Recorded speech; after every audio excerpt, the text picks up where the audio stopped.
And the Lord said unto Abram, get thee out of thy country, and from thy kindred, and from thy father's house, unto a land that I will show thee.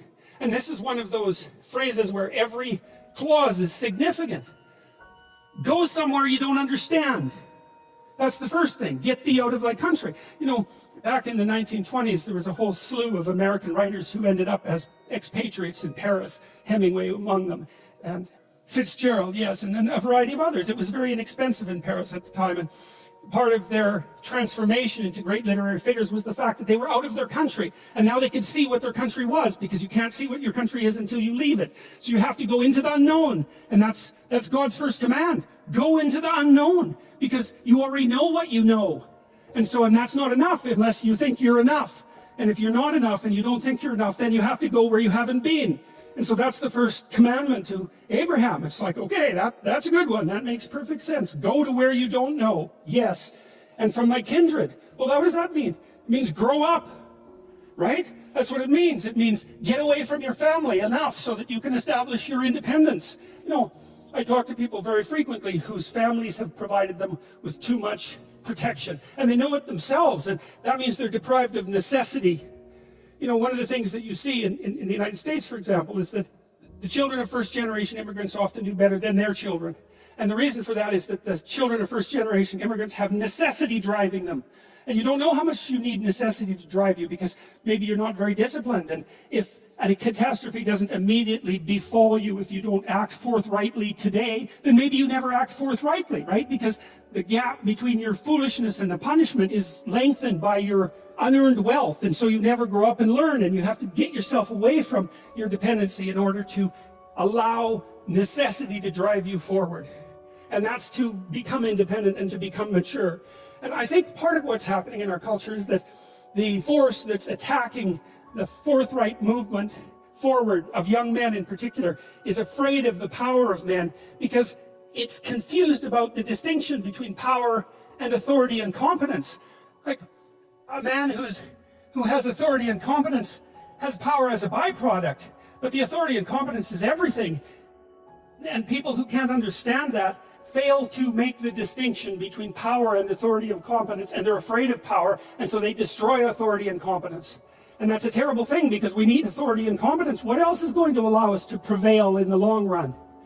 And so you get away from your country, and you get away from your kin, and from your father's house, right? And you go out there and you establish yourself in the world. It's a call to adventure. That's what the first lines in the Abrahamic story is, a call to adventure.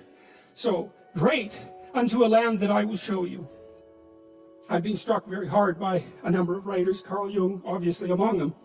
He wrote things like Nietzsche that, if you understand them, they just break you into pieces, you know?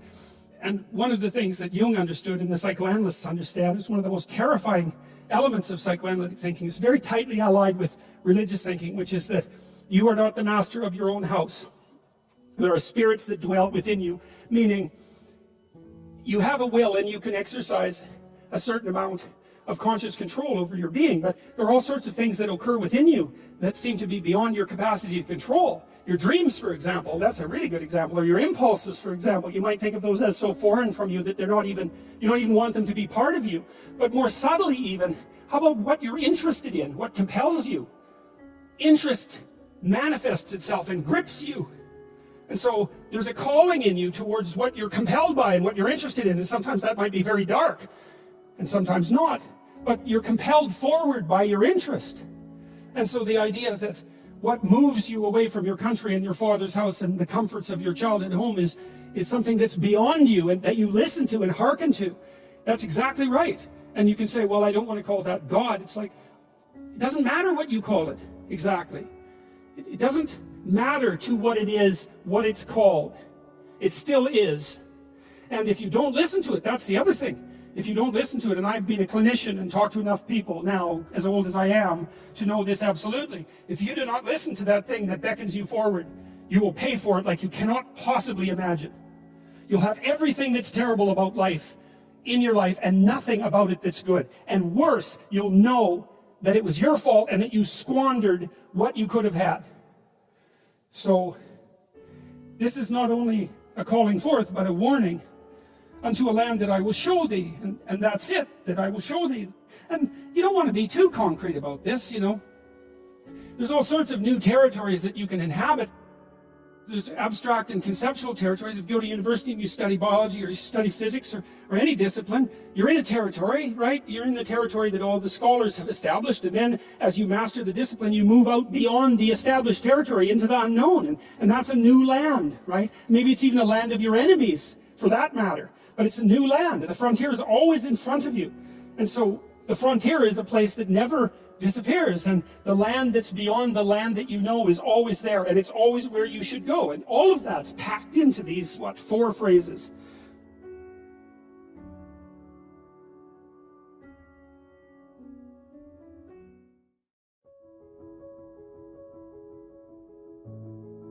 What you most want to find will be found where you least want to look. There's this old story that's from King Arthur, and King Arthur has these knights, right? They all sit around a round table, which means they're roughly equal. That's what the round table means. And they're off to find the Holy Grail, and the Holy Grail is the most valuable object.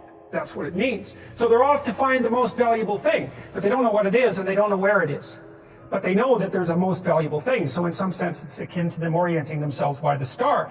And they don't know where to look, and so what they decide is, they have the castle, it's the middle of a forest, and so each knight decides to start looking for the Holy Grail by entering the forest at the point that looks darkest to him. And so what's the idea there? Well, imagine there are things that come easy to you, and that you're fond of pursuing, and that you're happy about pursuing. So you've found those and pursued them, and you've mastered them. So you know all that, but then there's another place that you don't want to go. And so you haven't gone there, and you haven't mastered it, and you're very small in comparison to it because you haven't mastered it. And so it has this monstrous aspect. If what you're doing isn't working, it's where you haven't gone that you need to go.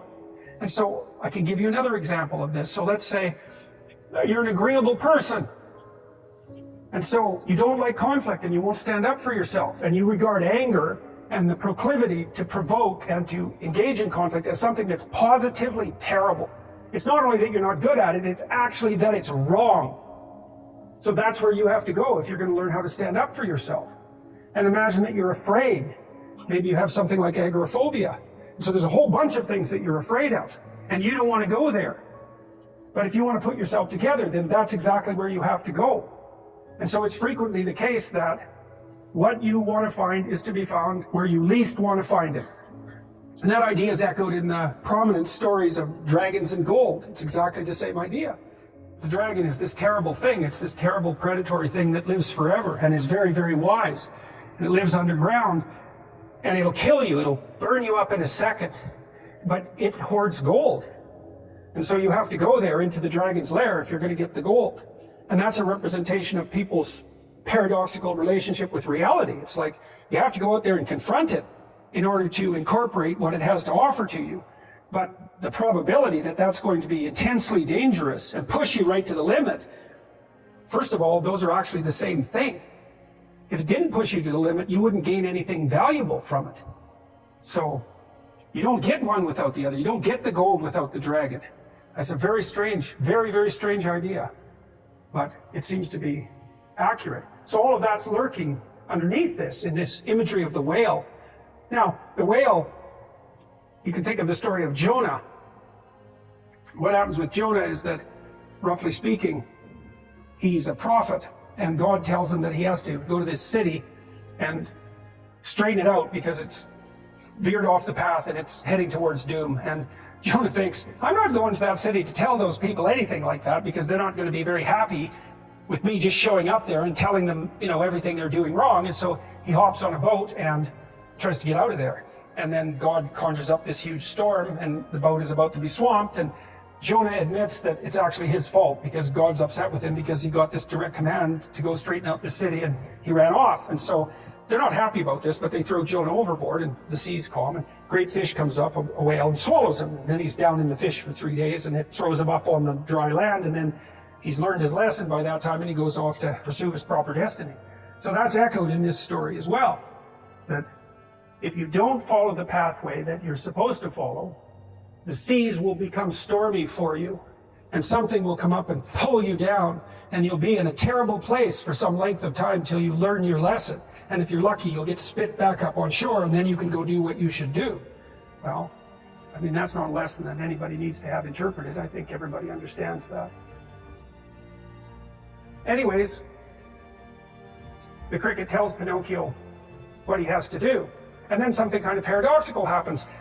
Pinocchio decides he's going to go do this. And then the cricket has got this weird paradoxical response to that. On the one hand, he's sort of pulling Pinocchio back, saying, look, you know, this is foolhardy.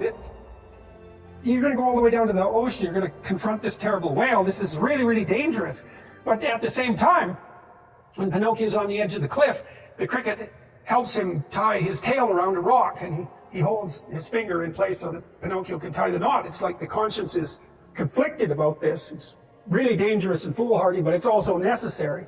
And so he plays this dual role. But Pinocchio is leading at this point, so into the ocean he goes.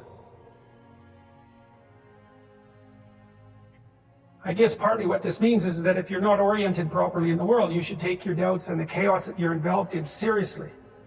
You should face it and think it through. You should go into it as far as you can go into it, because maybe you'll find something at the bottom of it. I mean, the alternative is to pretend that it doesn't exist.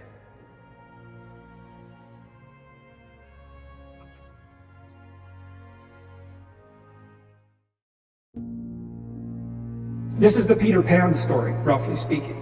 Peter Pan is this magical boy. Pan is the god of everything, roughly speaking, right? And so it's not an accident that he has the name Pan. And he's the boy that won't grow up. And he's magical. Well, that's because children are magical. They can be anything. They're nothing but potential. And Peter Pan doesn't want to give that up. Why? Well, he's got some adults around him, but the main adult is Captain Hook. Well, who the hell wants to grow up to be Captain Hook? First of all, you've got a hook. Second, you're a tyrant. And third, you're chased by the dragon of chaos with a clock in its stomach, right? The crocodile. It's already got a piece of you. Well, that's what happens when you get older. Time has already got a piece of you. And eventually, it's got a taste for you. And eventually, it's going to eat you. And so Hook is so traumatized by that he can't help but be a tyrant. And then Peter Pan looks at traumatized Hook and says, well, no, I'm not sacrificing my childhood for that. So that's fine, except he ends up king of the Lost Boys. In Neverland, well, Neverland doesn't exist, and who the hell wants to be king of the Lost Boys? And he also sacrifices the possibility that he'll have a real relationship with a woman, because that's Wendy, right? And she's kind of conservative, middle-class, London-dwelling girl. She wants to grow up and have kids and have a life. She accepts her mortality, she accepts her maturity. Peter Pan has to content himself with Tinkerbell. She doesn't even exist. She's like the fairy of porn.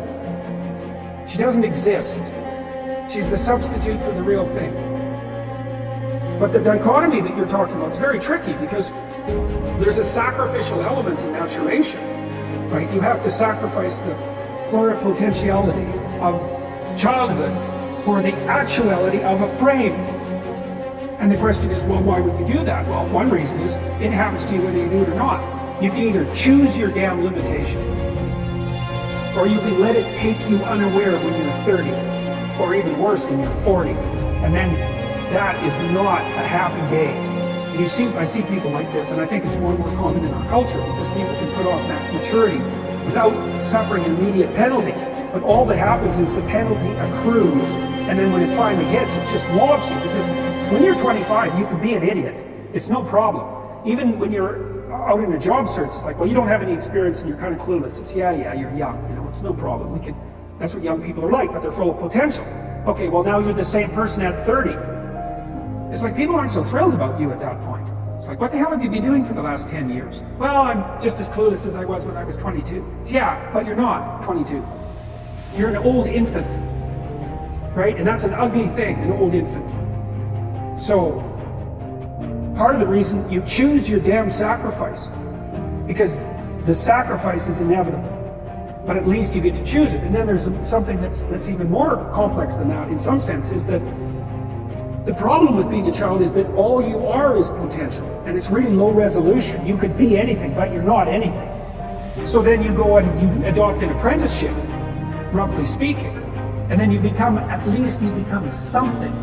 And when you're something, that makes the world open up to you again. Like if you're a really good plumber, then you end up being far more than a plumber, right? You end up being a good employer. If you're a really good plumber, well, then you have some employees, you run a business, you train some other people, you enlarge their lives, you're kind of a pillar of the community, you have your family.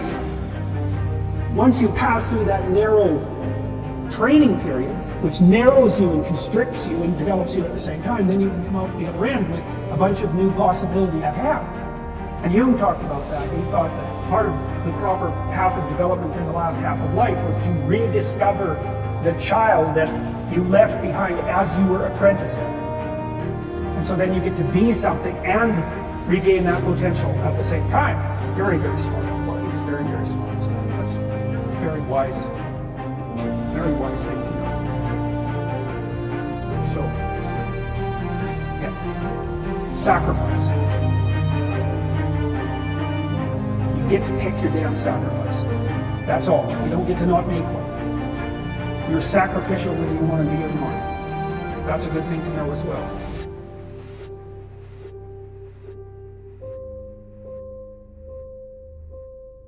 Hey guys, what is going on? Thank you so much for taking the time to listen to this audio. I just wanted to make sure that you guys understand that that was all by Jordan B. Peterson. He's a behavioral psychologist, and he's also a psychotherapist and analytical therapist. It's really great. If you aren't aware already, my name is Gil Franklin. I'm the main producer of this content. I didn't create that audio. I ripped the main video from Jordan Peterson and just took the audio. That said, while I have you here, I don't want to take up too much of your time. I just wanted to say I have a very special one-time only offer if and only if you are a startup entrepreneur, or if you're a freelance copywriter, or if you're a content creator, or maybe even if you are a small business owner. If that sounds like something that you might be interested in, like this free gift, all you have to do is this. Go to www.staywokesociety.com/gift and sign up for it right there and then. That is it. I am out. Thank you again. Bye-bye.